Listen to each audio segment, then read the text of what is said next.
Hello, I'm Dr. Simone Gold, founder of America's Frontline Doctors, and I have a question for you. A question that to most people sounds obvious. A question that seems perhaps too simple. A question that almost seems unnecessary. But I challenge you to take a second and try to answer it, earnestly. What is a doctor? I should know, I practiced as an emergency room physician for over 20 years. Handling a spectrum of patients and a myriad of ailments. I have a degree. I wore a stethoscope. I own a white coat. Yet, in a post-COVID world, it's become apparent that not everyone agrees on what it means to be a doctor, what exactly it entails. Some of you now perhaps have lost confidence in our medical institutions and have been left with serious doubts about what a doctor really is. You would be 100% correct in feeling this way. Our medical industry has objectively been compromised in more ways than one. You may not have been able to pinpoint exactly what's wrong, but the corruption can be felt, and it does show itself if you're paying attention.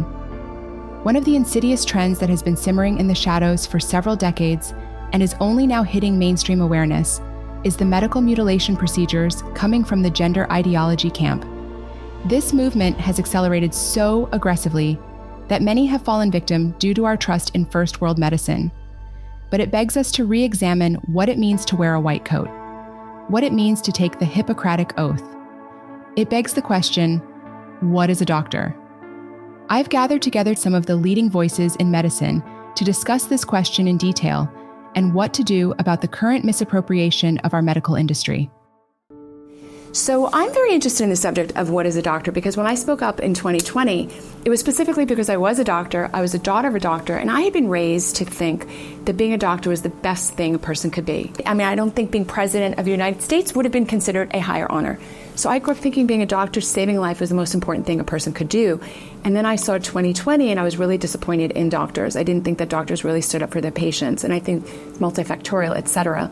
But what does being a doctor mean to you personally, Dr. Jensen? I think the last 4 years we've seen patients endure abandonment, and I think they feel betrayed.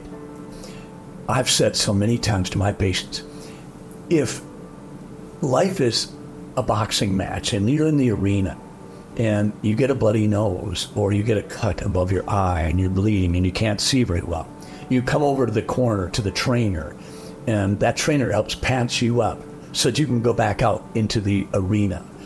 I sort of feel like I'm the trainer. I'm not there to take over and go do the boxing for the patient. I'm there to be that resource at their side. When they come over to the corner, I'm not putting my value system on them. I'm saying, how can I help? Mm-hmm. And I think that we've lost some of that. And Dr. Melanie Quaitz-Bachert, what does being a doctor mean to you?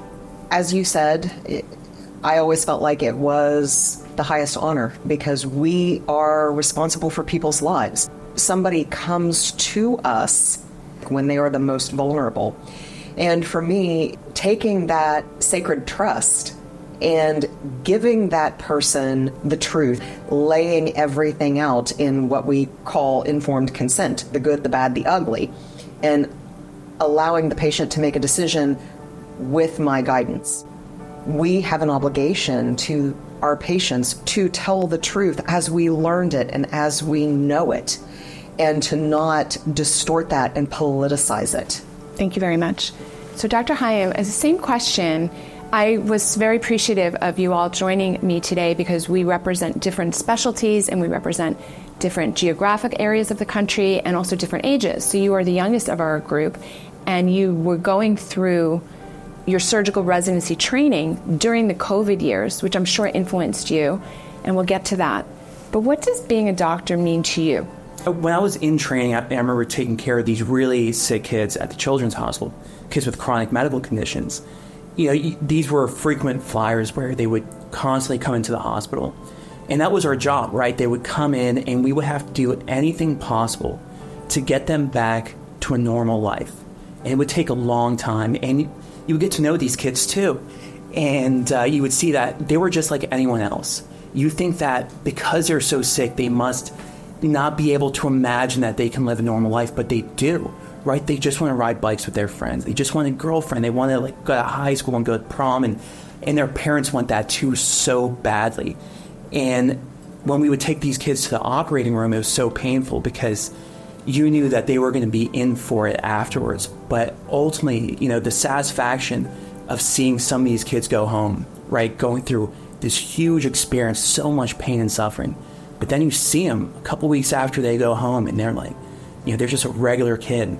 So, but what that really was is you're taking a really sick kid and you're making them healthy so that they can go back home and live a normal life.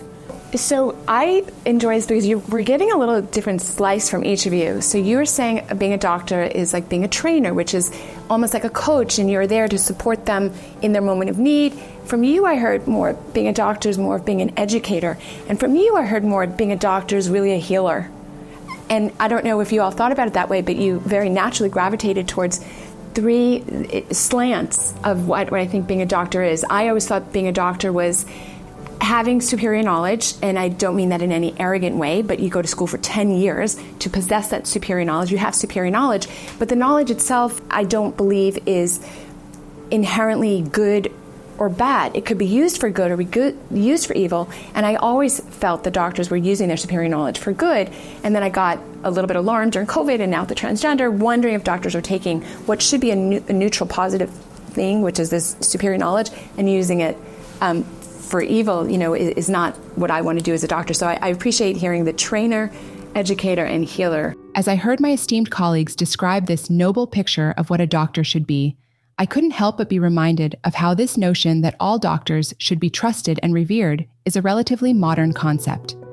This cultural idea only began to crystallize a little less than 100 years ago due to incredible medical advances. With the advent of antibiotics and many new sophisticated procedures, modern medicine was at times miraculous. Interestingly, until the 1800s, hospitals were not viewed as beacons for healing, but as final destinations where the sick and injured met their end. The unsanitary conditions often did more harm than good. As the 19th century progressed, so too did our understanding of medicine. The introduction of anesthesia and sanitation transformed hospitals from places of dread to centers of hope. By the early 1900s, the rise of medical schools and the spread of groundbreaking discoveries began to change perceptions.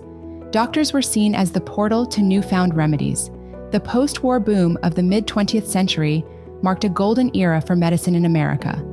Hospitals expanded, and the doctor-patient relationship evolved into a personal, almost familial bond.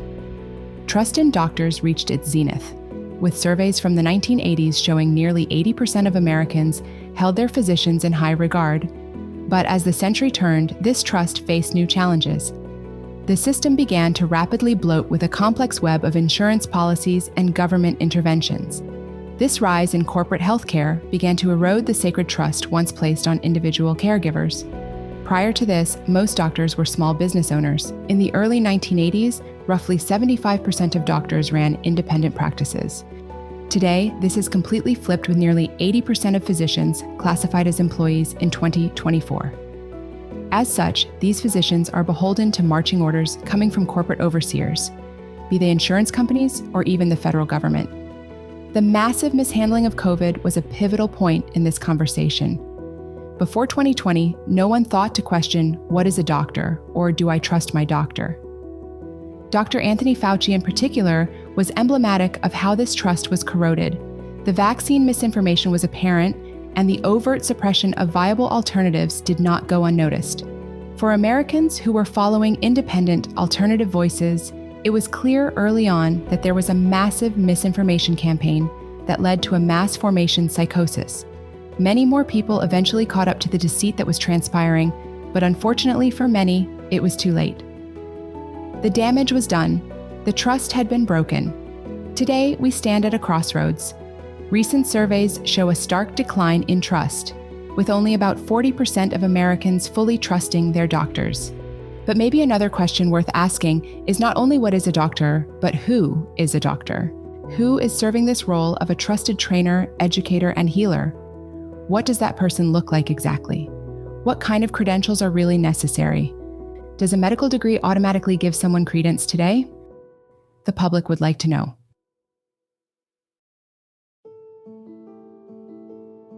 I think there's a transformation taking place in the public's perception of what is a doctor. You don't have to necessarily be MD.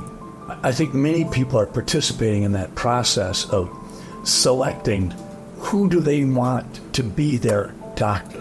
Is it going to be a physician or a naturopath or a personal trainer? Right, and so I've been aware of this for a long time, that we've medicalized a lot of situations, right? I remember, I've got 2 children, and I remember when I was pregnant, I definitely thought a midwife was superior to a doctor than an OBGYN. And for one thing, I don't know many gynecologists that want to sit with a woman in labor for 20 hours. That's just not how right? That's not our temperament. So I do also just want to throw out there that perhaps America has medicalized certain situations that don't best belong in a physician's purview. Clearly in areas like urological surgery and general surgery, obviously you must be a physician and surgeon for those things, but just to broaden our understanding. 10 years ago, people might not have felt the need to ask that question. But I think that truly, with what happened with the pandemic over the last 4 years, there's a suspicion, a hesitation, a skepticism, a loss of trust, a generalized milieu of confusion that's causing people to say, what is a doctor? Because if a doctor's Tony Fauci and he said this, this, and this, and then later on said not, that's a problem. And I think the other issue really has been medical mutilation. You're talking about a very, very small percentage of the population really driving the discussion and literally taking the oxygen out of the room in terms of other issues that we face as a society as well. We already have a generation of youth who we are touting, or I should say, not we, but the medical complex, we are failing them because we are presenting to them a quick fix, which is what our society has become. We are not teaching coping skills for the day-to-day adversities that are normal with developing and with childhood and with teenagers. We are performing surgeries on these children that have neither the capacity to make these life-changing decisions nor the wisdom to know the difference. And we are telling them, this is your quick fix-all. And we are creating complications that require multiple surgeries. And the only people benefiting is the medical industrial complex, because the more surgeries that are done, the more money is made. If someone came into my clinic and said, Dr. Heim, I want you to take my arm off because I believe I was born that way. If I did that, a situation happened similar to that not too long ago. And of course I had to refuse.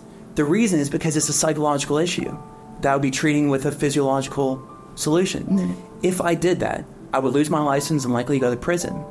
But in this case, there's a cutout for it. And the reason there's a cutout is because from the beginning, it was political.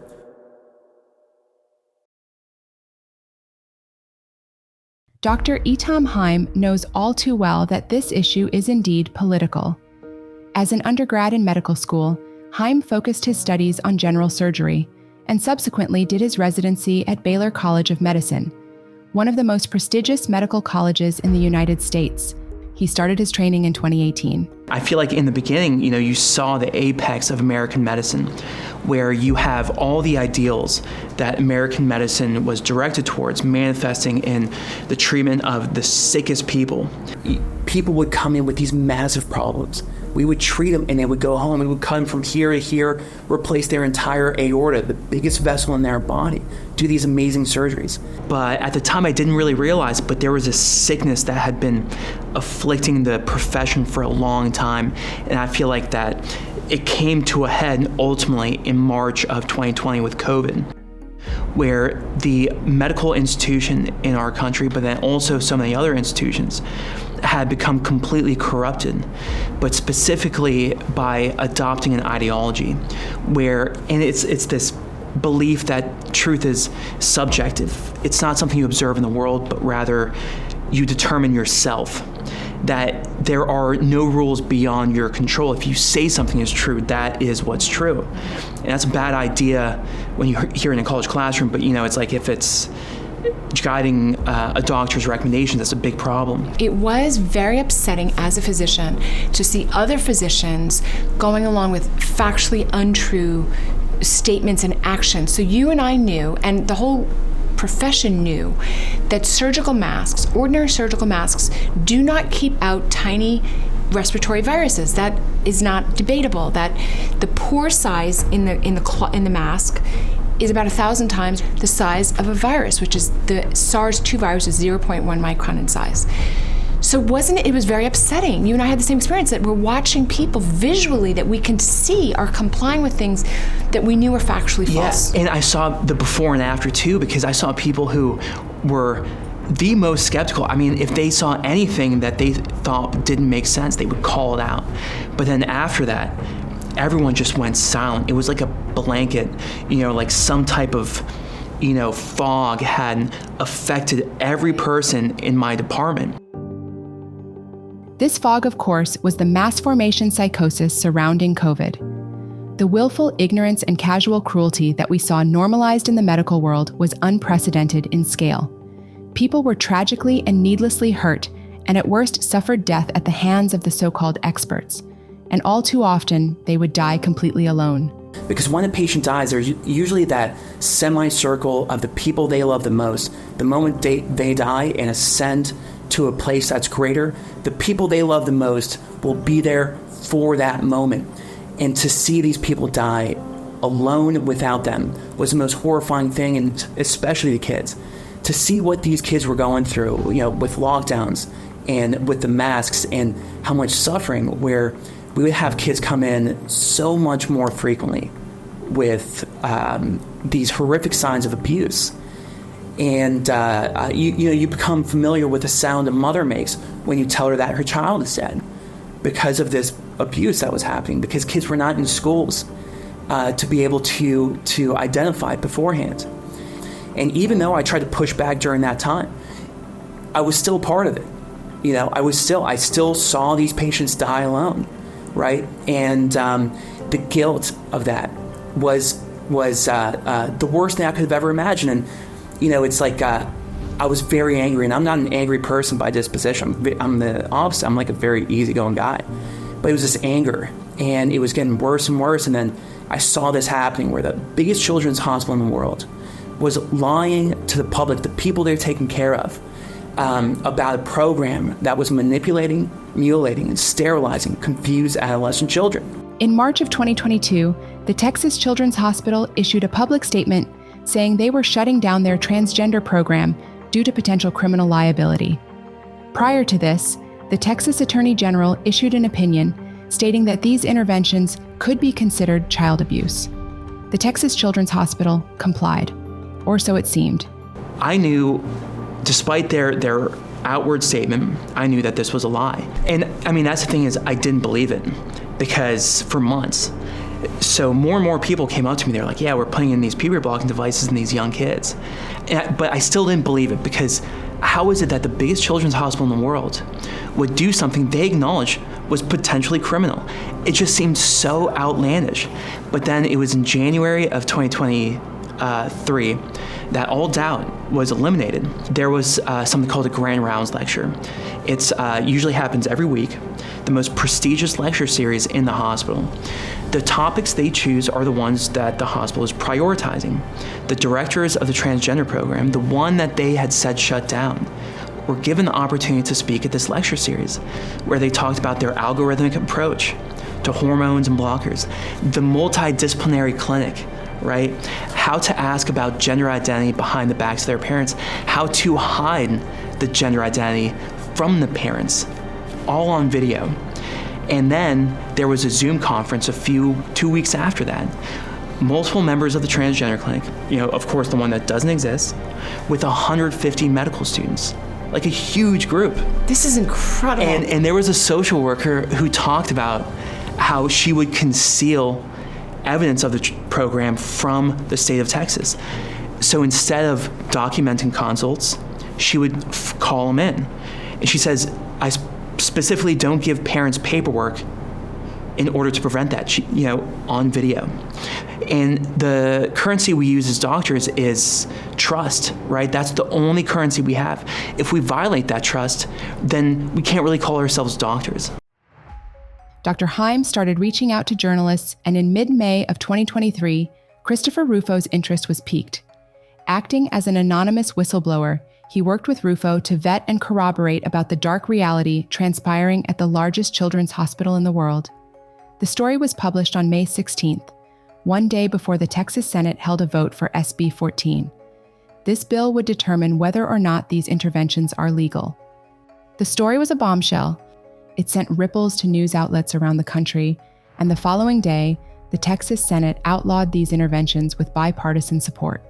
So that happens, and then the Attorney General announces an investigation into the hospital, and then the CEO says he's shutting down in accordance with SB 14 the second time in 14 months. Right. After that, everything goes quiet. After 4 years of college, 4 years of medical school, and 5 years of surgical residency, Dr. Hayam was nearing the end of his medical training. A little over a month had passed since the Texas Senate ruling. It was Friday, June 23rd, the day of his graduation.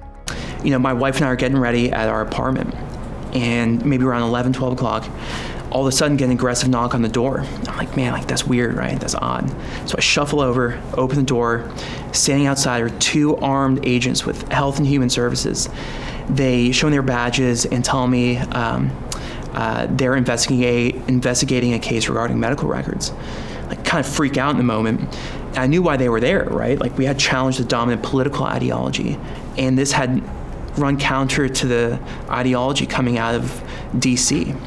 Before leaving, they hand me a target letter, just a sheet of paper, informing me that I was a potential target of a criminal investigation, and it was signed by an assistant U.S. attorney in the Southern District of Texas.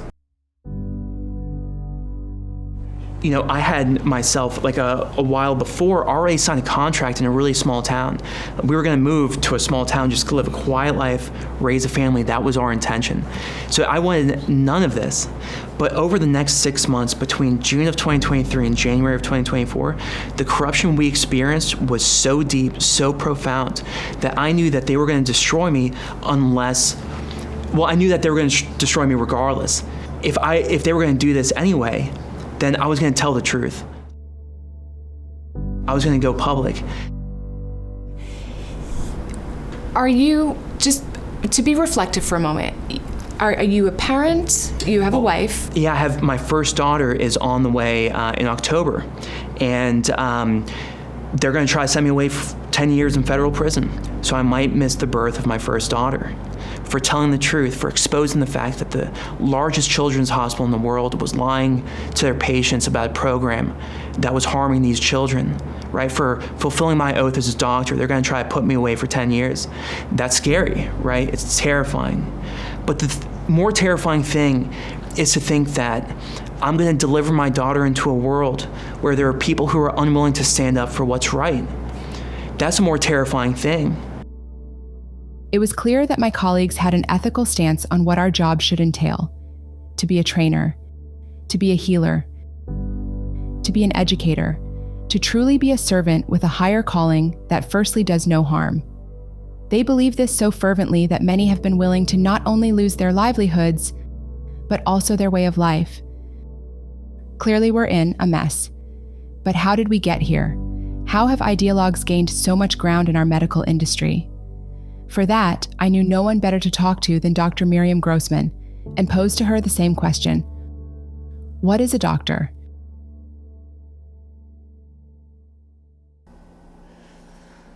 Well, first of all, I would say that a doctor has to be grounded in reality and truth, and has to be prepared to represent that reality and truth with their patients, no matter how hard it is. So for Dr. Grossman, being a doctor is being a truth teller. Dr. Miriam Grossman is a board-certified child, adolescent, and adult psychiatrist. A medical physician, she has seen thousands of patients at her clinic for more than 35 years. She recently pivoted her practice to only help teenagers who are experiencing distress about their sex. She helps both the patient and their parents, as this is a massive crisis that encompasses the entire family. We're very invested in 2024 in the transgender questions and gender dysphoria. But when you started, how prevalent a subject was this subject? Okay. So you're right. This is something people must understand.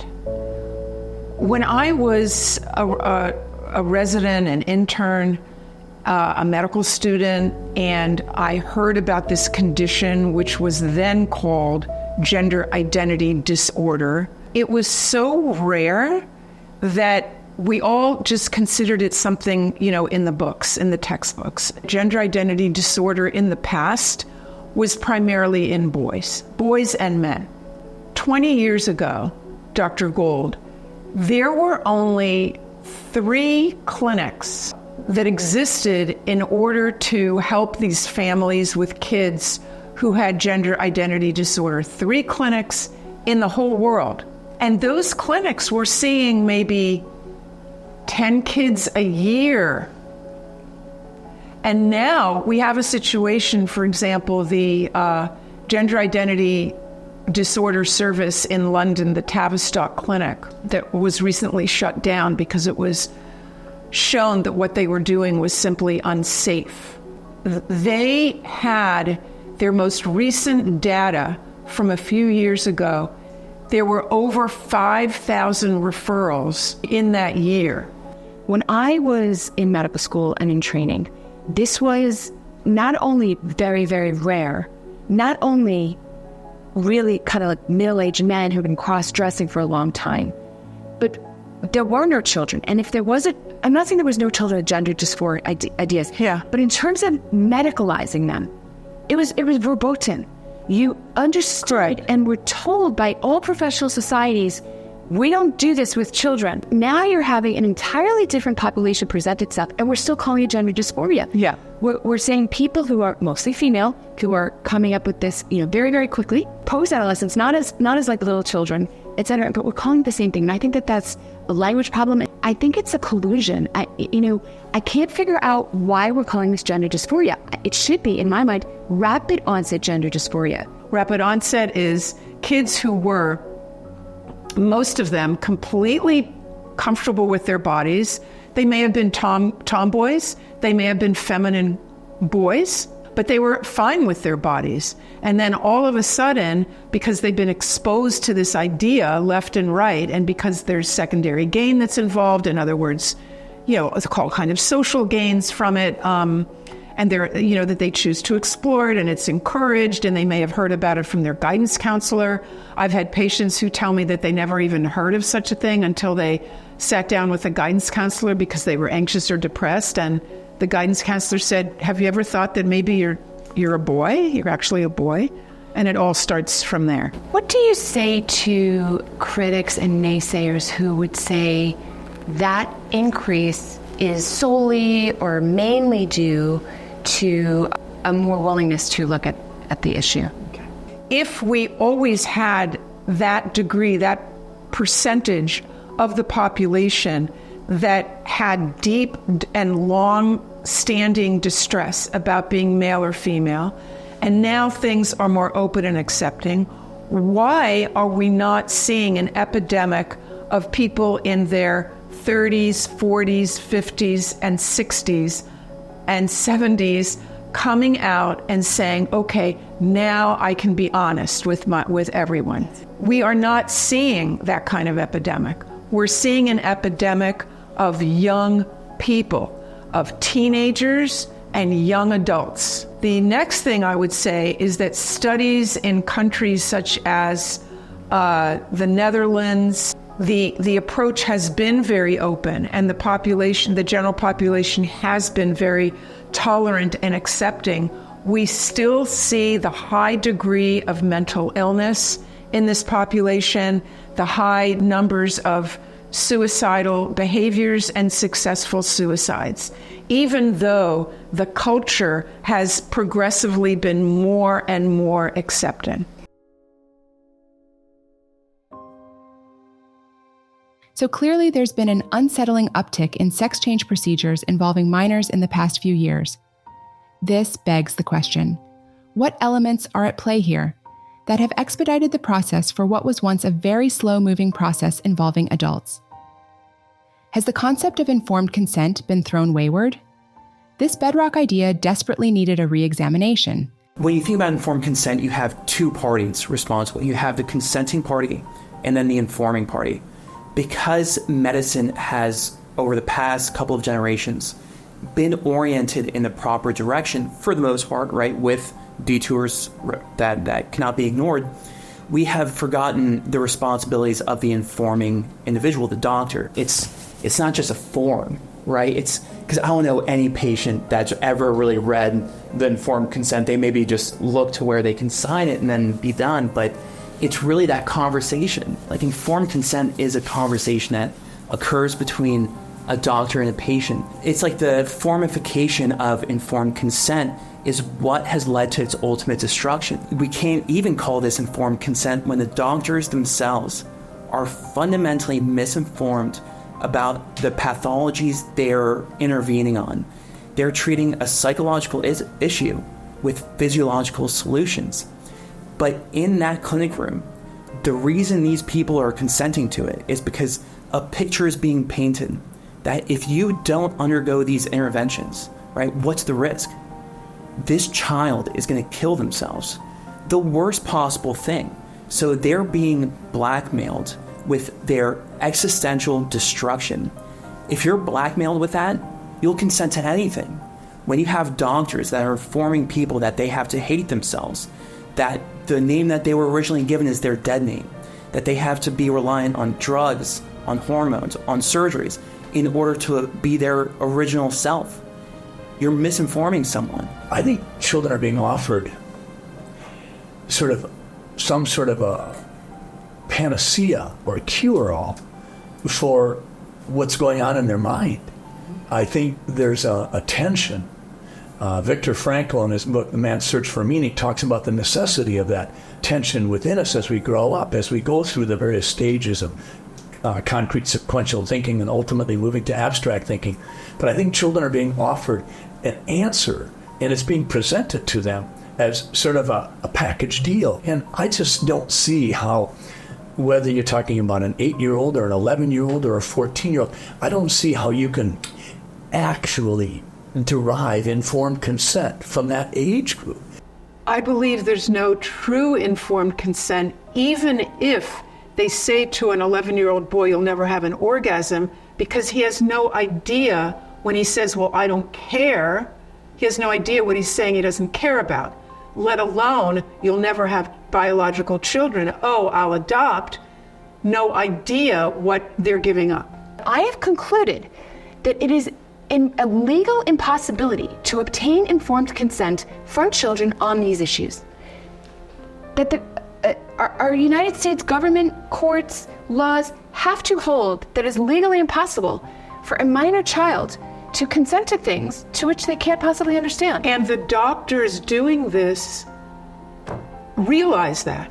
Dr. Daniel Metzger, a Canadian endocrinologist who is giving these kids the blockers and the cross-sex hormones, and he readily admits, and he says, you know, we all know this. We all know that when we can talk our heads off, we can talk ourselves blue in the face with a teenager about their fertility and about having children, and they just say, oh, I don't care, it's fine, I want to do this. We all know that we can't be getting true informed consent. Yeah. We're simply using it as a box to check. Informed consent was provided, now we get to do what we want. To me, that's the biggest danger right. that the public is speaking to. They're saying, You're trying to oversimplify the tension that exists in almost every kid growing up. Girls are uncomfortable with boys, and boys are uncomfortable with girls, and boys are uncomfortable with boys, and girls are uncomfortable with girls. And you know what? Welcome to the human race.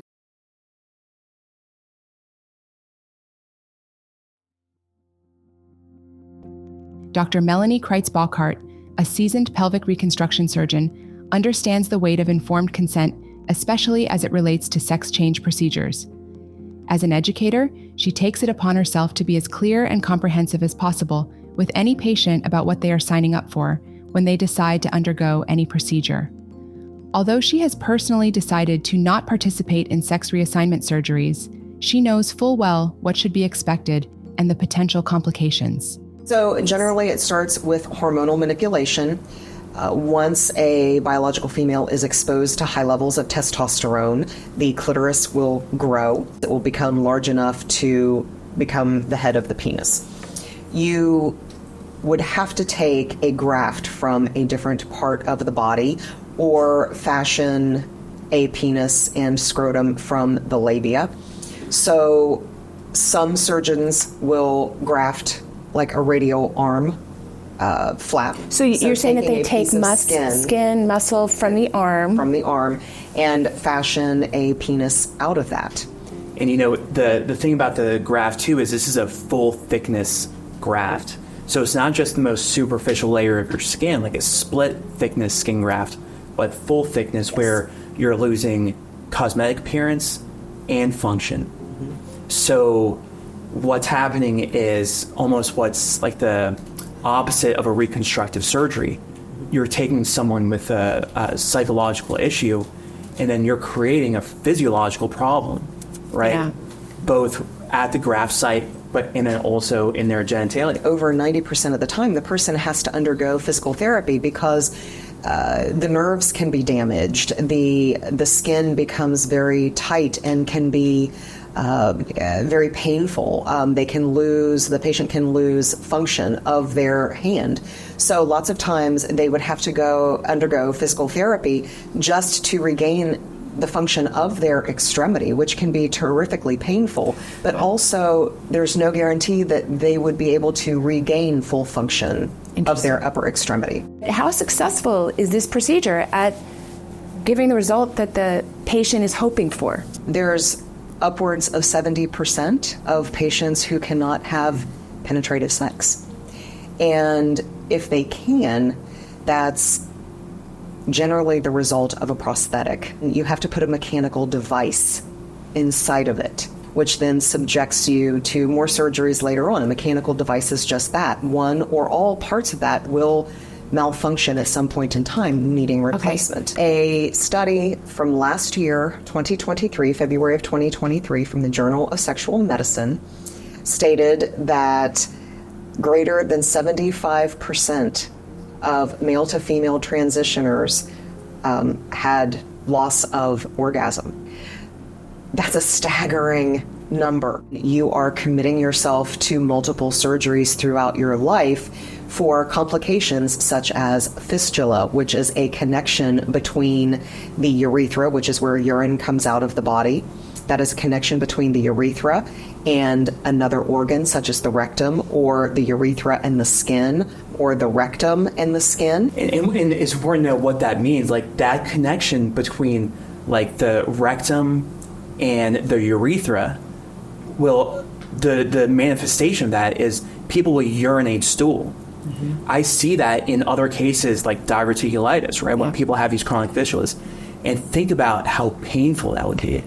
Chronic recurrent infections. If we could just kind of quickly go through the reverse, the biological male who wants to have a gender identity of female. So that would also start with hormonal manipulation to feminize the body. The penis and scrotum would have to be fashioned into a vagina. If the penis and scrotum cannot be fashioned into that to get the length and or depth of the vagina, sometimes, again, you have to harvest a graft from some other place, and that could be from the colon, which then also brings another whole host of problems because the colon and a biological female vagina create two different types of mucus, two different types of bacteria inhabit that. It's absolutely horrifying. As someone who works on colon, it's horrifying to think, and they do that in some cases, and it's unimaginable. But it really, in when you think about what they're doing surgically, they say they create a vagina, but what they're really doing is just creating a chronic open wound. Mm-hmm. And the reason you know that is because they always talk about how they have to dilate afterwards. Correct. The reason they have to dilate is because any wound has a tendency to close. That's how our bodies are made to heal. So they have to keep it open, and it's the fact that they have to dilate which goes to show it's not a vagina.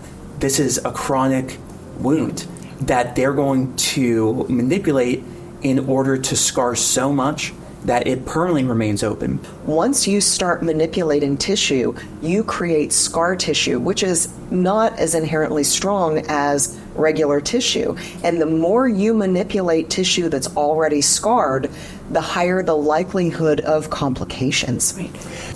And that area that's tiger country. It's operating in the area between the bladder, the rectum. I mean, I was there last week. It's a dangerous place. It is. You really have to be careful. You really do. A female urethra, is about this long. A male urethra is about this long. So if you are a male and you have to dilate your urethra, that is putting something in your urethra every single day or even multiple times a day to keep an area open.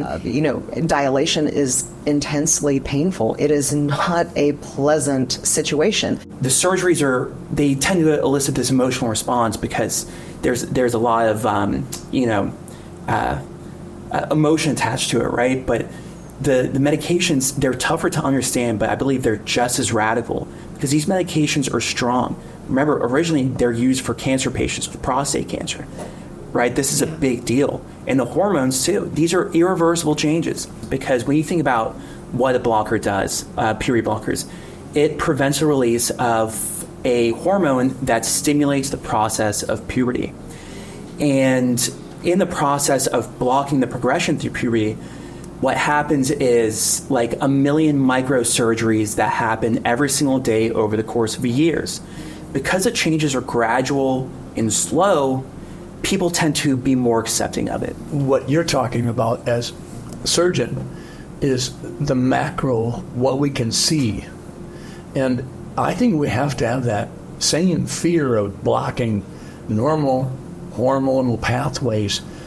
What are we not seeing? What are we not seeing in terms of the emotional maturation of an individual? Correct. The intellectual capability of that individual being met? These are things that we have no clue on because these are molecular basis, but they're no less real. It's just that we can't see them. These are the chemicals that lead to a result that's greater than the sum of the components. It allows us to perceive the world, to experience emotion, right? Like everything we felt during puberty was a result of hormones. It's an interesting thing about the GnRH, the hormone that's blocked by puberty blockers. The GnRH is blocked from the hypothalamus. The original meaning of the word hypothalamus is beneath the inner chamber. And I believe if there was one place that had originated the human soul, right, the endocrine system that allows us that ability to see the world, it would be the hypothalamus. And it makes sense that it would be named that because it's beneath the inner chamber, right? What do you want to protect? The most important thing in the world. You would hide it beneath the inner chamber. You would only intervene on it in the most radical situations, but not when they're children. Could we talk a little bit about gender? Because, in medical school and we never used the word gender. We only used the word sex. And, I was in training in the 90s. And it seems to me that the word gender came into common usage circa 2010, maybe a little sooner, but maybe about 10, 15 years ago. What is your perception on that? Okay. The word, we always in science and medicine spoke about sex and not gender. Gender, until not that long ago, was a word that it was a grammatical term. Okay, and it referred to, in certain languages, and Spanish and French and many other languages, nouns are male or female, or feminine or masculine is a better way of putting it, right? But that's where the word gender, that's where it came from. This is kind of a long and complicated story, but it's certainly, we have to mention Dr. John Money. A psychologist, originally from New Zealand. His primary area of interest was in hermaphrodites, what we now call intersex, a condition that afflicts one in about 5,000 infants. He was the first to open a clinic in the United States at Johns Hopkins University. He proposed that there's such a thing as an experience of being either male or female that is completely divorced from your body. John Money's signature theory is that we are all born gender neutral, with the potential of living or identifying as a boy or a girl, a man or a woman, that we are blank slates, so to speak.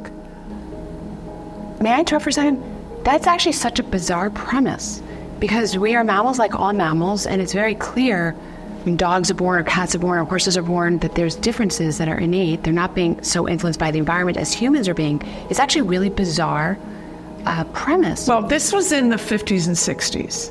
So it was before we had a lot of the knowledge that we have now about, prenatal hormones and development and so on. And he put it out there not only to the scientific community, the mental health community, but to the lay community. I mean, it was covered by, Time magazine, and it became like a very big thing that he was extremely well-known, well-spoken, sophisticated professor.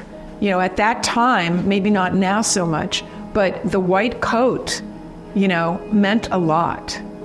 The cultural climate of the 60s was ripe for ideas like John Money's. Ideologies like feminism that pushed the idea of no differences between the sexes began to proliferate at the time. Yet despite his notoriety, John Money had yet to prove his theory. That was until the Reimer family showed up to his office. The Reimers were a blue-collar family from Canada who gave birth to 2 healthy twin boys, Bruce and Brian. When the family decided to circumcise the boys, a malfunction caused Bruce's penis to be completely burnt off. Devastated, they decided to seek the help of John Money, the esteemed doctor from Johns Hopkins. The Reimers see Dr. Money. The twins are about 1.5 years. He said to them, "You must raise Bruce as a girl. We're going to castrate him. We're going to do some preliminary genital surgery so that his genital area looks more like a girl. You're going to rename him, give him a girl's name, dress him in pink frilly dresses, give her dolls, and he's never to know that he was actually a boy." He's stating things in a definitive way, as if he has all the research, as if this is an established fact, which of course it was not. And this is a theme that we are seeing runs through the whole gender issue.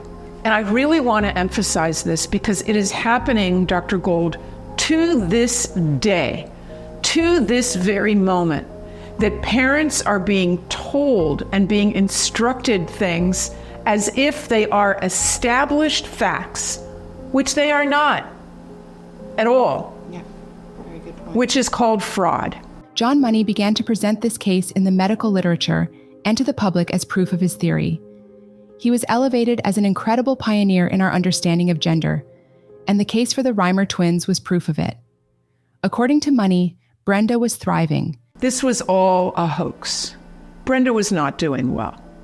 Brenda was doing terribly. Okay, Brenda was never feminine. Bruce was even more masculine than his twin brother. He was aggressive. He preferred his brother's toys. He didn't want to wear dresses. He would pull his dresses off. Brenda did not fit in at all at school. The girls, they called her cave woman because of the way that she walked and the way that she talked was extremely masculine. One of the things I was most struck about was that Brenda, who has no idea that he's XY male, would urinate standing up. Yes. That is one of the most fascinating things, yeah. At a certain point, Bruce became suicidal. He realized he was attracted to girls. He had been in therapy for many, many years. The therapist and the psychiatrist that he was seeing knew the truth about him, misleading this poor boy and telling him he was a girl. But finally, there was one clinician, one psychiatrist that said, no, we have to tell him. We have to tell him the truth. And she met with the parents and she said, it's time. Your son is suicidal. We can't carry on this charade any longer. His first reaction, as he described later on in his life, was relief. Relief. I'm not crazy. I'm a boy. All his life, he had been engaging in this inner battle, internal battle, of trying to be someone that he wasn't. And finally, he was told the truth, and it was an incredible moment of liberation. And he immediately, at that moment, decided he was going to live as a boy. But you know what? He didn't go back to Bruce. He picked the name David. And he felt that up until that point, he had been like David fighting this monster Goliath in his life. And whether he meant the monster John Money or just the monster of, this fraudulent life, you could call it, the lie that he was a girl, this monster in his life, day in and day out. And he went back. He, of course, stopped the estrogen. He had surgery to remove his breast tissue, and he had quite a large number of surgeries on his genitals. One might ask, what would possess someone to pursue such a radical experiment? An experiment that would affect the entirety of someone else's life. What kind of person would potentially destroy the life of an innocent child? He was an extremely disturbed individual, disturbed and immoral. And he was disturbed, let's go with that first. It turns out that he himself had his own gender dysphoria, his own discomfort with being a man. And it all harkens back to being raised by an alcoholic father who would beat him and beat his mother. And this was John Money's, model of masculinity, this monster of a man. And he wrote about it openly, that he despised his manhood. And that is what we would call now gender dysphoria. And he wrote that he thought that the world would be better off if not only, he was raised on a farm, by the way, if not only animals, but young men were also gelded or castrated. Okay, so this gives us just a little window into his psychology of his own self-loathing as a man. So it's no wonder now it begins to make sense why he would come up with a theory that would be the solution to his distress. Meaning that even though you might be born with certain chromosomes and your body might say, I'm a man, it doesn't mean you're necessarily a man. It doesn't mean he's his father. He wanted, with all his being, to not be his father, his monster father. John Money died in the early 2000s, at which point his twin experiment was revealed as a complete failure, an utter failure, in that when Brenda reached adolescence and they started giving her, at John Money's instruction, estrogen so that she would grow breasts, and John Money started pressuring Brenda to have genital surgery to construct a vagina, and she just said, no way am I doing that. And she refused to ever go back. She and her brother refused to ever go back and see Dr. Money again. And it came out that during those visits, John Money was sexually abusing those boys.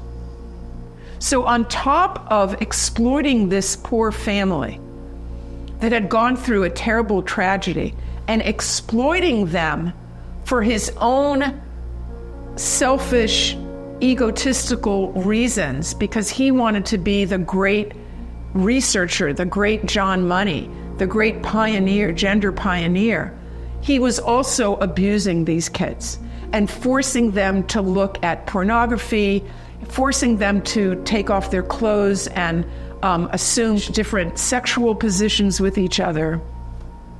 Terrible, terrible things. So we're talking today about what it means to be a doctor, and just because a person has a lot of diplomas and has earned the diplomas doesn't mean that a person shouldn't question, is this person sitting in front of me a doctor, as you understand the word doctor to be? And the other thing, Simone, it's not just the individual doctors, it's the profession as a whole, because there were people that were speaking up against him and saying, hold on a minute. There's prenatal hormones, there's all kinds of things, other things we have to think about. He silenced them. He tried to make sure that their papers were not published. Okay, so people have to be aware that there are subjects, there are things within medicine that are being debated, but it's not being presented to them as if there's a debate. And that is precisely what's going on now with gender affirming care. But I'm sorry to have to say that, our profession has lost its way. Right. And I don't care how many diplomas you have on the wall behind you. And unfortunately, parents and patients have to be aware of that. Right. And you have to ask questions. The public's trust in modern-day institutions seems to be faltering, and for good reason. The infestation of unqualified people finding their way into positions of power is an unfortunate recurring theme. One such institution is the World Professional Association for Transgender Health, WPATH. This organization concerns itself with maintaining the standards of care for people who suffer from gender dysphoria, and as such is hugely consequential for how healthcare professionals handle such cases. What was once an organization built on compassion and science-based therapy, this organization has now joined the ranks of the many other activist-led institutions. It has become activism over science, agenda over reality. WPATH, they are setting the standard of care for these treatments. Oddly enough, those making the standards of care, you don't have to be a physician. Why are non-physicians setting standard of care for physicians? It's like a cartel of medical negligence, because WPATH, which is the head of it, just launders their experts to organizations like the Endocrine Society, the AAP. WPATH, in their standards of care, which are still widely used, but in the last century, their standards of care called for 2 letters from mental health practitioners before hormones were given. These are adults. Only adults we're talking about. 2 letters, and then 2 more letters before surgery for adults. And now, no letters. There's no letters. WPATH considers that gatekeeping. I don't want people to think that I'm minimizing the suffering of these people, because I'm not. I mean, the suffering is great, and they do deserve recognition of that, and they do deserve compassionate care. All I'm saying is that compassionate care is not these drastic, life-changing, destructive hormones and surgeries that have no science behind them. And they were just so radical. They eliminated any lower age limit. Well, we're talking about children being sterilized. So, and we've further learned in the past few weeks, actually, that they were urged to get rid of these lower age limits by none other than our Deputy Secretary of Health, Admiral Dr. Levine. Was discovered because of a lawsuit that's currently going on. There's an email that states that Dr. Levine would like these standards of care to be published as soon as possible. And so they went ahead and published them without any lower limits. The other thing that they did is they always used to have in their standards of care a chapter on ethics. Gone.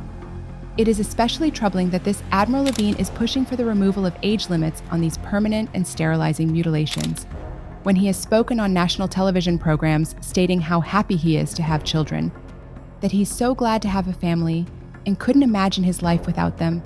But then he wants people who are 10 years old to determine that, for the rest of their lives, they'll be infertile. This is an individual who is allowed to grow up naturally and father his own children, and who says he loves being a parent, but yet he's perfectly okay giving drugs to 10-year-olds that will sterilize them and erase forever this possibility of human fulfillment. This is not only hypocrisy, it's insanity. And there's a lot of people who've gone through these harms from doctors who are now bringing lawsuits. So they're shedding light in that way. There are people that are called detransitioners, people who've gone through medical, surgical transitioning, who are now speaking out. So I do think that a roundtable conversation like today, where doctors are speaking out about the concept of informed consent, are they really getting informed consent? What are WPATH standards? Have they changed over time? Who's running WPATH? Is it doctors or is it activists? And then are doctors really giving informed consent to the consenting party? I think our timing is very spot on this. Gravely, this isn't the first time America's frontline doctors has been spot on with our timing.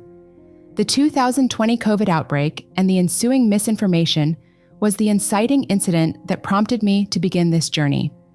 To begin speaking out against the blatant government propaganda and the censorship of life-saving truth. From the onset, we knew that the 6-foot social distancing was fabricated. We knew that masks were ineffective, and we knew about effective early treatment solutions that were being suppressed. Our viral moment in front of the United States Supreme Court acted as a beacon in attracting the most ethical, truth-centered physicians. And it makes one wonder, what about those who did not heed the call? What about the others? If a legitimate doctor should presumably be a healer, a trainer, an educator, and a truth teller, what would describe a doctor who lacks these characteristics? What isn't a doctor? Because I think we're seeing a lot of examples. I cannot say Dr. Fauci. I truly cannot. I just call him Tony Fauci. I don't think if you're lying to people, and I know that he's lied, to me that's not a doctor. So I'm kind of curious if you have an opinion or thoughts on what is not a doctor? Being of German descent, I think of Mengele. And that has never become more apparent than these last 4 years and the Nuremberg Code and how we are, as a medical industrial complex, conducting experimental things on people without true informed consent. I see it as history repeating itself, and that is not a doctor to me. A doctor should constantly be questioning. They should constantly be living science and giving patients the ability to make those decisions, not taking the decision-making away from patients. So a doctor is not someone who believes that reality is relative. It's not someone who refuses to debate opposition. A doctor is someone who is not afraid of the truth, does not have to conceal what they're doing behind closed doors.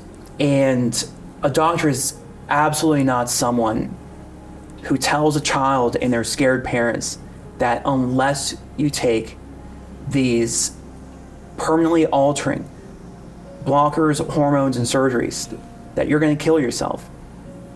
That is absolutely not what a doctor is. It's not even a few degrees away from what a good doctor is. This is the antithesis. It's an anti-doctor. It's anti-medicine.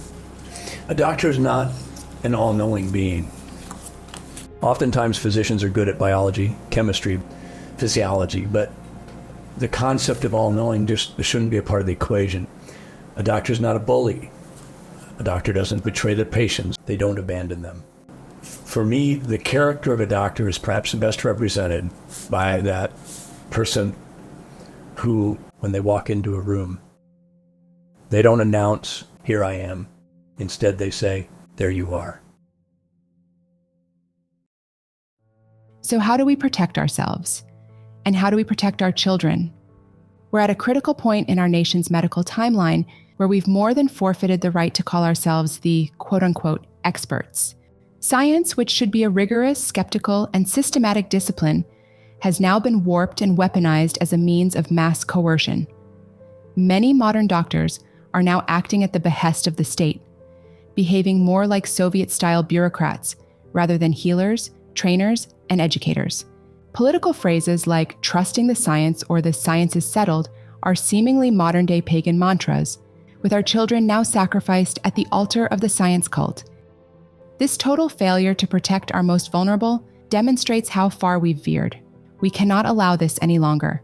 We cannot be complicit. We need to take action.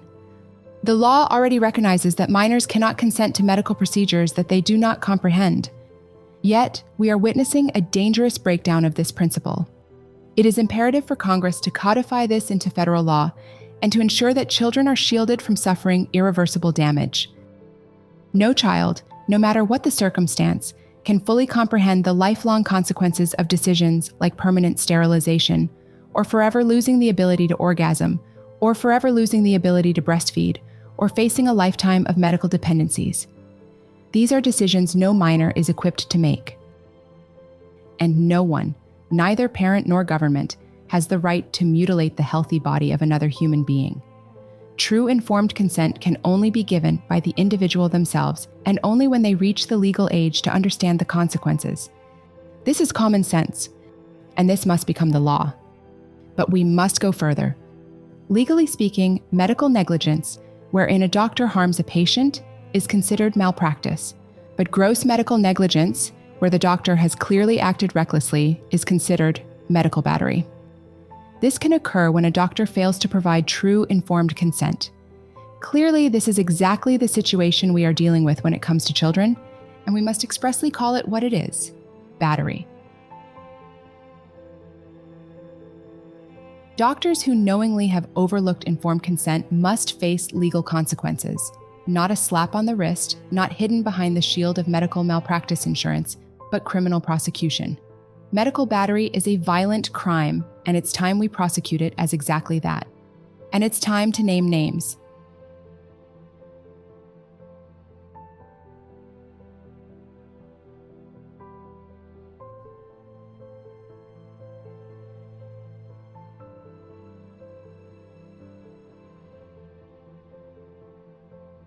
These are the worst abusers and offenders. These are the people who must be held accountable, who must be criminally charged with medical battery. These people and institutions are profiting from hurting children, and these numbers are only the tip of the iceberg. Now is the time for action. Sign the petition to ban medical mutilation. We must insist that Congress pass legislation to protect children. We must insist that they define and enforce true informed consent, and we must hold accountable those who betray their Hippocratic oath. Contact your representatives. Let's demand common sense federal statutes that protect the vulnerable from these irreparable harms. Our children cannot wait.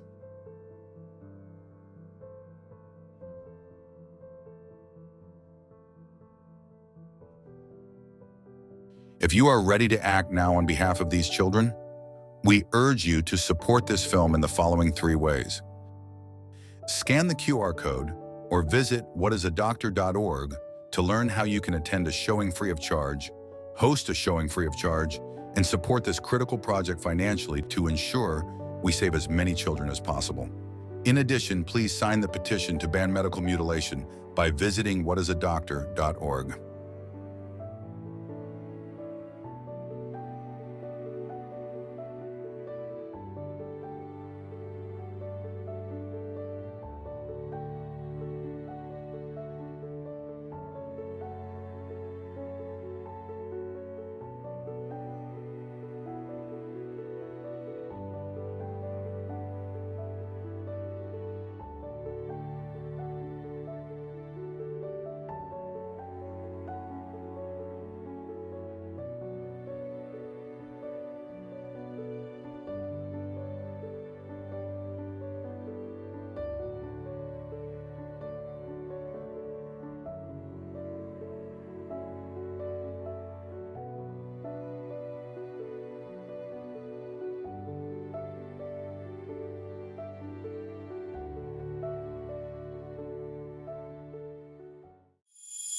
you.